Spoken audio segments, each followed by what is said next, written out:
चाहती है कि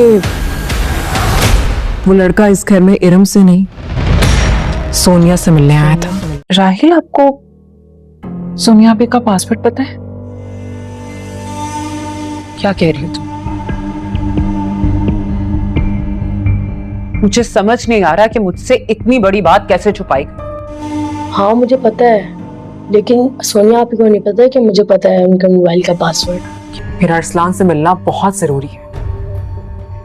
मिलना? लेकिन मिलने की क्या जरूरत है? मैं बात करती हूँ अम्मी जान से। नहीं नहीं प्लीज ऐसा मत कीजिएगा, बिल्कुल मत कीजिएगा, वरना सबको मुझ पर शक हो जाएगा। ये जंग अभी खत्म नहीं हुई है सोनिया, और मैं इतनी आसानी से इरम को इस शिकंजे से निकलने नहीं दूंगी। हालांकि मैं इस घर की बड़ी बहू हूं, मुझे किसी ने इस काबिल ही नहीं समझा कि इतनी बड़ी बात मुझसे शेयर की जाए। तुम नहीं समझोगी, ये जंग अभी खत्म नहीं हुई है सोनिया। क्या कह रही हो तुम? क्या कह रही हो?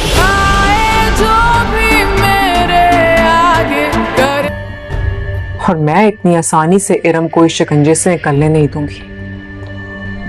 तुम बस देखती जाओ कि मैं करती क्या हूं। मेरा अरसलान से मिलना बहुत जरूरी है। लेकिन मिलने की क्या जरूरत है? सब क्या है मुझे समझ नहीं आ रहा। इरम इस मामले में बुरी तरह से फंस चुकी है।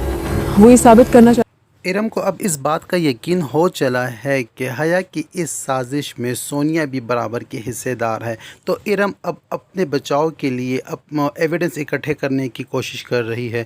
यहाँ तक कि इरम ने तो पहले साफ साफ अल्फाज में सोनिया से बात करके देख लिया, लेकिन सोनिया डर सी गई और घबरा गई और कुछ भी बताने से मना कर और ये कहकर अपनी जान छुड़वा ली कि मुझे नहीं पता कि आप किसके बारे में बात कर रही हैं और मैं किसी लड़के को नहीं जानती, और इरम से अपने कमरे में से जाने के लिए कह दिया। लेकिन इरम को सोनिया की बॉडी लैंग्वेज से अंदाज़ा हो गया है कि सोनिया कुछ ना कुछ छुपा रही है और ये बल्कि सब कुछ जानती है मगर बताना नहीं चाह रही। और साथ ही साथ इरम को इस बात का भी अंदाज़ा हो गया है कि सोनिया इतना बड़ा काम अकेले नहीं कर सकती, ज़रूर इसके पीछे किसी की साजिश है या तो हया है जो इसको ब्लैकमेल करके इससे इस किस्म के काम करवा रही है। इरम ने अपनी अम्मी से भी इस बात का तज़किरा किया है और अपनी अम्मी से कहती है कि मुझे लगता है कि ये जो कुछ भी हो रहा है ये सारी सोची समझी साजिश है, क्योंकि उस दिन मैं सोनिया के साथ ही बाज़ार तक गई थी और सोनिया का यूं अचानक मुझे छोड़कर चले जाना और उसी वक्त उस लड़के का वहां आना और फिर उसी मूवमेंट को मोबाइल में कैप्चर करना, ये कोई इत्तेफाक नहीं है। एक सोचे समझे मंसूबे के तहत सब कुछ किया गया है और मुझे यकीन है कि हया भी उस वक्त वहाँ मौजूद थी लेकिन हमारे सामने नहीं आई, और ये रिकॉर्डिंग जो है ये भी हया ने ही और रोहाम के साथ साथ मुमानी जान तक भी ये रिकॉर्डिंग पहुंचाने वाला कोई और नहीं बल्कि हया ही है। तो ये सुनकर पुप्पो जान भी बहुत परेशान हो जाती हैं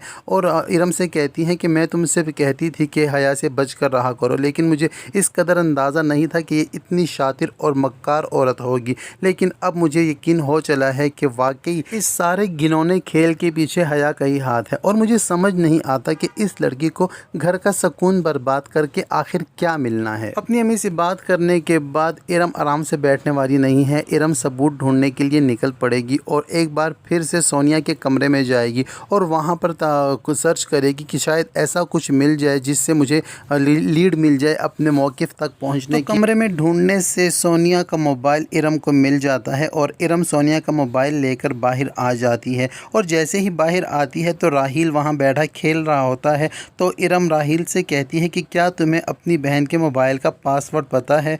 तो राहिल उसे पासवर्ड खोल के दे देता है। राहिल और इरम को एक साथ बैठा देखकर हया के होश उड़ जाते हैं और इरम के हाथ में सोनिया का मोबाइल देखकर हया घबरा जाती है और भागी सोनिया के पास जाती है और उसे जाकर कहती है कि तुम्हारा मोबाइल अभी अभी मैंने इरम के हाथ में देखा है। लेकिन हया को जाते हुए इरम देख लेती है, तो इससे पहले कि सोनिया आकर अपने मोबाइल का मुतालबा करे तो इरम जाकर सोनिया का मोबाइल अपनी जगह पर रख देती है ताकि हया झूठी पड़ जाए।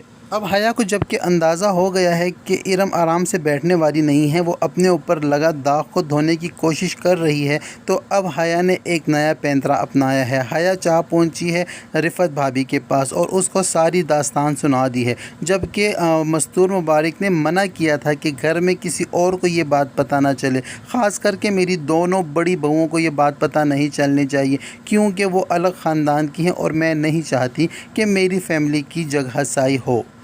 تو مستور مبارک کے منع کرنے کے باوجود حیا نے سارا کچا چٹھا بڑی بھابھی کے آگے کھول دیا ہے، اور یہ بات سنتے ہی بڑی بھابھی بھی غصے میں ہو گئی ہیں اور وہ کہنے لگی ہیں کہ گھر میں اتنا کچھ ہو گیا اور یہ باتیں مجھ سے چھپائی گئی، حالانکہ میں گھر کی بڑی بہو ہوں اور میرا زیادہ حق ہے کہ مجھے پتہ ہونا چاہیے تھا۔ میں ابھی جاتی ہوں اور جا کر امی جان سے بات کرتی ہوں۔ یہ بات سنتے ہی حیا کو ہاتھ پاؤں پڑ جاتے ہیں کہ کہیں یہ امی جان کے ساتھ جا کر بات کرنے لگ گئی تو امی جان نے تو میرے گلے پڑ جانا ہے، کیونکہ میں نے تو منع کیا تھا کہ کسی کو بات پتہ نہ چلے، تو اس کے باوجود تم نے بڑی بھابھی کو یہ بات۔ تو حیا بڑی بھابھی کی منت سماجت کر کے ان کو روک لیتی ہیں اور انہیں کہتی ہیں کہ اس وقت آپ امی جان سے کوئی بھی بات نہ کریں، کیونکہ اگر آپ نے اس وقت ان سے کوئی بات کر لی تو ان کو سیدھا سیدھا یہ لگے گا کہ یہ بات میں نے ہی آپ تک پہنچائی ہے۔ اور ساتھ ہی ساتھ رفت سے یہ بھی کہتی ہے کہ کیا آپ کو پتہ ہے کہ ارم اس وقت کیا سوچ رہی ہے؟ ارم اپنا کیے کرائے کا سارا ملبہ آپ کی بیٹی سونیا پر ڈالنے والی ہے۔ وہ گھر والوں پر یہ ثابت کرنے کی کوشش کر رہی ہے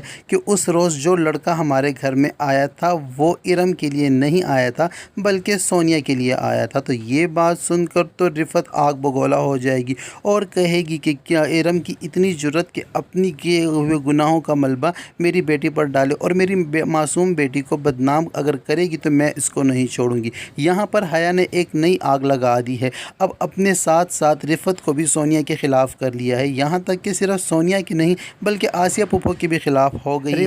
رفت جو ہے اب اپنی پھپھو جان کے ساتھ بھی اس کا رویہ چینج ہو جائے گا اور ان کو بھی طنز کے تیر برسانا شروع کر دے گی، اور ابھی جو حیا ہے اب ان دونوں کی آپس کی لڑائی کے مزے لینے کے ساتھ ساتھ وہ جا کر مل بیٹھی ہے اب ارسلان کے ساتھ۔ ارسلان کے ساتھ سونیا نے پھر سے رابطہ کیا اور ان کے ساتھ ٹائم فکسنگ کی اور پھر ایک ریسٹورنٹ میں جا کر بیٹھ گئی ہے حیا اب ارسلان کے ساتھ۔ ارسلان کے ساتھ مل کر اب حیا ایک نئی سازش کا جال بن رہی ہے تاکہ ارم کے گرد اپنے شکنجے کو اور مضبوطی سے کس سکے، لیکن ارم بھی اب پوری کوشش کر رہی ہے حیا کی اس سازشوں کے جال سے نکلنے کی۔ تو کیا ہونے جا رہا ہے اگلے آنے والے ایپیسوڈ میں؟ ڈرامہ سیریل حیا کی آنے والی سٹوری تو بہت زیادہ انٹرسٹنگ ہوتی جا رہی ہے، کیونکہ اب تو مقابلہ ڈبل ہو چکا ہے، ایک طرف ارم اور سونیا ہیں اور دوسری طرف رفت اور آسیہ پھپھو ہیں۔ اب دیکھتے ہیں کہ کون اپنی بیٹی کو ڈیفینڈ کرتا ہے اور کون اپنی بیٹی کو بدنامی سے بچا کر گھر والوں کے سامنے سرخرو کر، اور ان دونوں میں سے جیت کسی کی بھی ہو، ہار تو حیا کی ہونے والی ہے۔ حیا اپنے آپ کو ہار سے بچانے کے لیے سر توڑ کوشش کرے گی اور اسے جو بھی کرنا پڑے وہ کر جائے گی۔ آپ کو کیا لگتا ہے کہ اس سب میں جیت کس کی ہونے والی ہے؟ کیونکہ ارم تو اب ہار ماننے والی ہے ہی نہیں اور حیا بھی اس قدر ڈھیٹ اور ضدی ہے کہ وہ بھی کوئی نہ کوئی سازش کا جال بنتی رہے گی۔ آپ کو کیا لگتا ہے آگے کیا ہونے والا ہے؟ کمنٹ کر کے اپنی رائے کا اظہار ضرور کریں۔ ویڈیو پسند آئے تو ویڈیو کو لائک اور چینل کو سبسکرائب کرنا ہرگز نہ بھولیں، اور ساتھ ہی ساتھ بیل آئیکن کو بھی پریس کر دیں تاکہ ہماری نئی آنے والی ویڈیو کا نوٹیفیکیشن آپ کو بآسانی مل سکے۔ اب تک کے لیے اتنا ہی، ملتے ہیں کسی اور ڈرامہ ٹیزر پرومو ریویو کے ساتھ۔